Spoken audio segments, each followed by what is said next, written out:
เอามาเข้าบนเรียนกันต่อเลยเนาะตอนนี้ข้าพเจ้าจะปิดออกหมดก่อนเนาะคือในโปรเจกต์ที่พวกเราได้ดาวน์โหลดมาเนาะแล้วมันจะเป็นระบบผู้ใช้นะซึ่งว่าเราจะได้ไปออกแบบเพิ่มคือบรรดาเมนูที่เราจะเพิ่มเข้ามานี่นะคืออยู่ในระบบนี้มันจัดการผู้ใช้ได้เลยเหมือนนะพวกท่านสามารถเพิ่มลบแก้ไขได้ตัวอย่างข้าพเจ้าจะไปเพิ่มใหม่นะเมเนเจอร์บ้างนะผ่านโทรศัพท์ซะเนาะเบอร์นี้นะ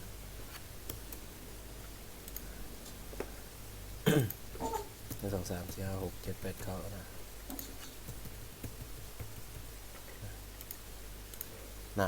ซินเมเนเจอร์นะอย่างตัวนี้นะ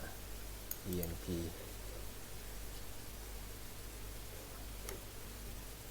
ถือว่าซิด EMP เฮานี่ข้าพเจ้าจะปรับให้มันเป็นนู่นก่อนเด้อนี่นะ user เพราะข้าพเจ้าเพิ่มตัวตอนทำอิฐเข้ามานี่ก็คือ EMP นะตัวที่เราได้เพิ่มไปให้มันเป็นนู่นก่อนนะให้มันเก็บค่านู่นได้นะ default นู่นนะโอเคแล้ววันนี้เราก็รีเฟรชใหม่โอเคนะในที่นี้เราจะไปเพิ่มเมนูเนาะในวิดีโอนี้เราจะไปเพิ่มเมนูอยู่นี่นะแล้วเมนูนี้อยู่ใส่เมนูนี้จะอยู่ใน view เนาะ resource view เนาะแล้วก็ layout เนาะนี่นะเมนูนะนี่เมนูข้าพเจ้าจะไปเพิ่มเมนูอยู่ในใต้นี่เนาะก็คือ copy เอาเนาะอันนี้มันเมนูแดชบอร์ดตัวนี้จะเป็นเมนูพนักงานเนาะตัวนี้เรานี่ข้าพเจ้าจะลืมออกก่อนเด้อเพราะว่าเรายังบ่ทันมีเนาะ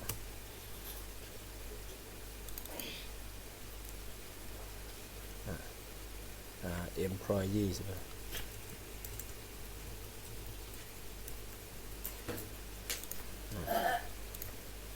copy เมนูนึงก็คือเมนู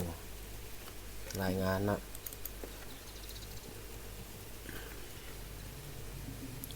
ตัวตั้งค่าต่างๆมันข้าพเจ้าจะปะเหรียญไว้รุ่มนี้เนาะบ่จำเป็นเพิ่มอีกก็ได้เนาะเพื่อมันมีเมนูหลายๆเนาะอันนี้ setting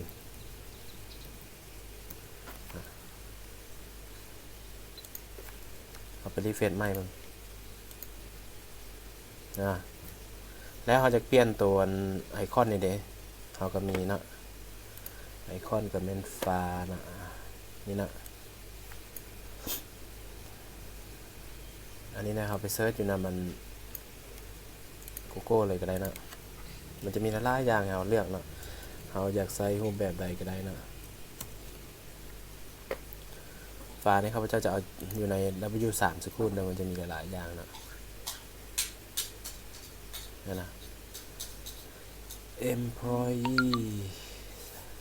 ยังบวกขึ้นมาเนาะเราทับแป๊บมันเน็ตอยากซาเลยนึงเนาะ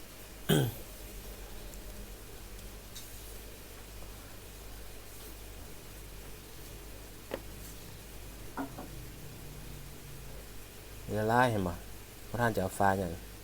ก็เลือกเอาได้ตามใจนะในที่นี้ข้าพเจ้าไอคอนรีพอร์ตนี่จะเป็นบิลซินิตบ่ข้าพเจ้าจะเปลี่ยนอันนี้เป็นเอา user ได้ตัวนี้ก็เปลี่ยนเนาะแล้วก็มาเปลี่ยนให้อยู่ในตัวนี้นี่นะบิลซินิตเดเอาในรูปแบบรายงานเป็นเส้นแสดงแล้วนี่นะก็เปลี่ยนรายงานนี่นะเปลี่ยนเอาไปลองรีเฟรชใหม่บ้างได้เนาะมันจะเปลี่ยนนะอันนี้ถือว่ายังบ่ทันมีเราไปทางหาตัวอื่นเนาะถือว่าเขามีแต่2ตัวนี้เนาะ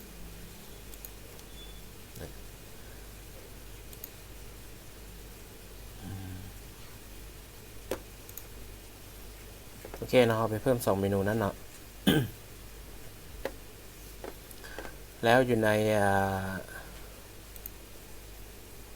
user เนาะแล้วจะไปแปลงน้ำหลังกันได้เนาะโอเคเนาะแล้วบัดนี้ซิดบัดนี้นะสมมุติว่าซิด user เนาะซิดแอดมินให้ข้าพเจ้าจะเห็นผู้ใช้ระบบเนาะถ ถ้าบ่แม่นสิทธิ์แอดมินแล้วแม่นบ่ให้เห็น2เมนูนี้สมมุติว่าข้าพเจ้าจะไปเขียนเพิ่มอีกข้าพเจ้าจะไปเขียนเพิ่มอยู่นี่นะอยู่ในวิวของ user ข้าพเจ้าก็มีอยู่ใน index เนาะนี่ข้าพเจ้าได้เขียน if นะนี่นะ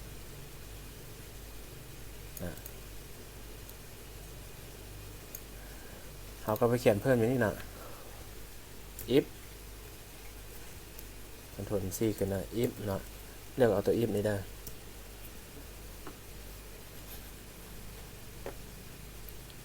ถ้าว่าไม่ได้มีแล้วเห็น2สิทธิ์นี้เนาะเขาก็เอาตัวนี้เข้ามาโอเคถัดเข้าไปนี่นะง่ายๆนี่นะถ้าว่า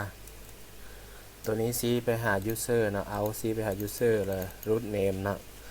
root name นี่มาแต่ใส่ root name นี่จะเป็นตัวตารางสัมพันธ์อยู่ใน user นะตัวนี้นะที่เขาเขียนตารางสัมพันธ์เพราะว่า user นี่จะมี root id นะที่มันเป็นตัวสัมพันธ์หา root นี่นะอย่างเขาเขียนนั้นถ้าไม่แอดมินจะเห็น2ตัวนี้เนาะแล้ววันนี้เขาไปลองเข้าสิทธิ์ manager บ้างนะแอดมินเห็นบ่แต่เขาจะออกระบบ manager แม่นละเบอร์โทรอย่างนี้เนาะเบอร์ manager ออกระบบบ้าง manager แม่นรหัส1 2 3 4 7 8 9กันนี่มันจะเห็นแต่พนักงานกับรายงานนั่นแล้วเห็นบ่ user คือกันเนาะ user เพราะว่าเขาจะให้เห็น2เมนูนี้ก็เป็นเมนูของแอดมินซื่อๆนะนี่นะถ้าแอดมินเห็นเท่านั้นเนาะย่างเอาไปเพิ่มอีก user หนึ่งเนาะแต่ว่าเขาต้องได้เข้าสิทธิ์ของแอดมินก่อนเนาะ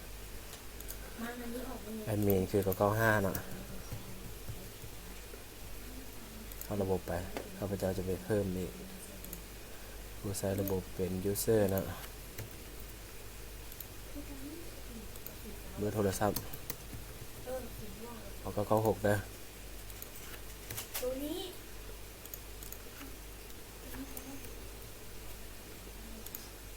รหัสผ่านคือกันเนาะ1 2 3 4 6 7 8 9สิทธิ์นี้จะเป็นสิทธิ์ user นะเพิ่มในว่า user เพิ่มขึ้นมาอีกนะ996นะคือ manager ก็บ่เห็นแล้ว user ก็บ่เห็นแล้วเพราะว่าเราจะกำหนดสิทธิ์คือแอดมินเท่านั้นที่จะเห็นเมนูจัดการผู้ใช้นะนะโอเคนะหวังว่าท่านจะเข้าใจนะตัวนี้นะนะเราจะไปกำหนดสิทธิ์ให้มันโดยที่ว่าสิทธิ์แอดมินเท่านั้นจึงจะสามารถจัดการ user ได้นะนี่นะถ้าพวกท่านอยากสร้างเมนูอื่นขึ้นมาในนี้นะพวกท่านก็มาใส่อยู่ใน if นี่เด้ออยู่ในเมนู if นี่นะแล้วมาเช็คถ้าว่าเป็นสิทธิ์แอดมินเท่านั้นจึงสามารถเห็นเมนูนี้ได้นะโอเคนะวิดีโอนี้ข้าพเจ้าขอจบสำเนียงแล้วขอบใจ